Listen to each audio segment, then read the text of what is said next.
வணக்கம் நண்பா. பஜாஜ் கிட்ட இருந்து நிறைய பேர் எதிர்பார்க்கிற பைக்குகள்ல ரொம்ப முக்கியமான பைக் எதுன்னு பாத்தீங்கன்னா பல்சரோட அப்டேட் தான். அதுவும் குறிப்பா பார்த்தோம்னா NS200 RS200 பைக்குகளுக்கு நம்ம மார்க்கெட்ல மிகப்பெரிய வரவேற்பு இருக்குது. இந்தியன் மார்க்கெட்ல இல்லாம ஃபாரின் மார்க்கெட்லயும் நல்ல வரவேற்பு இருக்குது.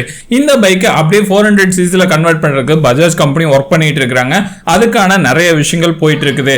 சரி, இந்த 400cc பைக் எப்ப லான்ச் ஆகும் அப்படின்னு சொல்லி கேட்டீங்கன்னா 2025ல இதை பத்தின அபிஷியலான அனௌன்ஸ்மெண்ட்ஸ் வரதுக்கான வாய்ப்புகள் நிறைய இருக்குது.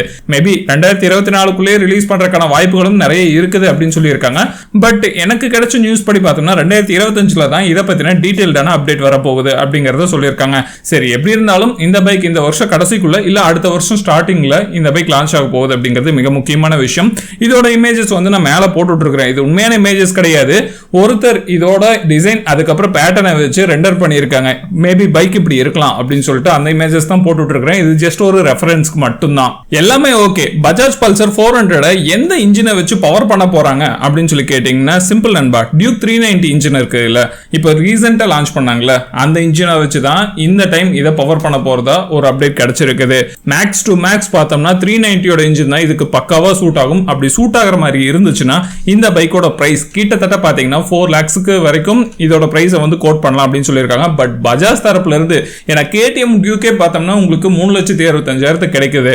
பஜாஜ் கண்டிப்பா அதை விட பிரைஸ் கம்மியா தான் நம்ம மார்க்கெட்டுக்கு கொண்டு வருவாங்க அப்படிங்கறத உண்மை. ஏன்னா இதை மேனுஃபேக்சர் பண்றது, ஏன்னா இந்த இன்ஜின்ஸ் எல்லாத்தையும் மேனுஃபேக்சர் பண்றது இந்தியாவை பொறுத்த வரைக்கும் பஜாஜ் கம்பெனி தான், KTM இன்ஜின்ஸ் முதற்கொண்டு. அதனால கண்டிப்பா மேக்ஸ் டு மேக்ஸ் 3 லட்சத்துக்குள்ள இதை கோட் பண்ணி எடுத்துட்டு வந்தாங்கன்னா மார்க்கெட்ல ஹெவியான காம்படிஷன் கொடுக்க முடியும் அப்படிங்கறதுல எந்த ஒரு மாற்று கருத்தும் கிடையாது. ஏன்னா நேக்கட் ஸ்போர்ட் மாடலை பொறுத்த வரைக்கும் இப்ப மார்க்கெட்ல டாப்பா போயிட்டு இருக்குது. அதுவும் பட்ஜெட் ஃப்ரெண்ட்லியா போயிட்டு இருக்கிற பைக்குகள்னு எடுத்தோம்னா MT-15 வந்து நல்லா போயிட்டு இருக்குது.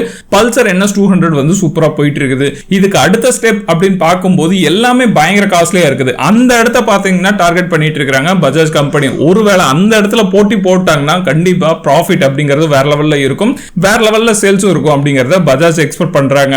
நீங்க ஒரு விஷயத்தை பஜாஜ் கம்பெனி இருந்து நோட் பண்ணீங்கன்னா தெரியும். ஏன்னா பஜாஜுக்கு ஒரு கட்டத்துல டூ ஆர் டை கண்டிஷன் இருந்துச்சு. அப்பதான் பாத்தீங்கன்னா ஸ்ப்ளெண்டர் பைக்குக்கு காம்படிட் பண்ணணும் அப்படின்னு சொல்லிட்டு எல்லா கம்பெனியும் உன்னிப்பா போராடிட்டு இருக்கும் போது பஜாஜ் அதை எல்லாத்தையும் விட்டுட்டு அதை விட பெஸ்டா 150cc பல்சர் பைக்கை இறக்குனாங்க.